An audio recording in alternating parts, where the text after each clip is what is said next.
পাল্টে দিচ্ছি। এই দেখো সব নোংরা জামা কাপড়, আর এই দেখো এখানে রাখছি পরিষ্কার জামা কাপড়, এগুলো আজকে পরে দেবো।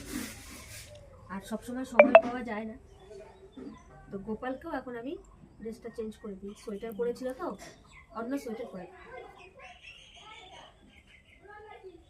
খোলো গোপাল, খোলো খোলো গোপাল শোনা খোলো। এই দেখো তাড়াতাড়ি করে জামা কাপড় চেঞ্জ করে, গোপাল সোনা তো লজ্জা লাগছে বলো, তাড়াতাড়ি করে জামা কাপড় পরিয়ে দিই, স্নান টান করিয়ে। টাটা।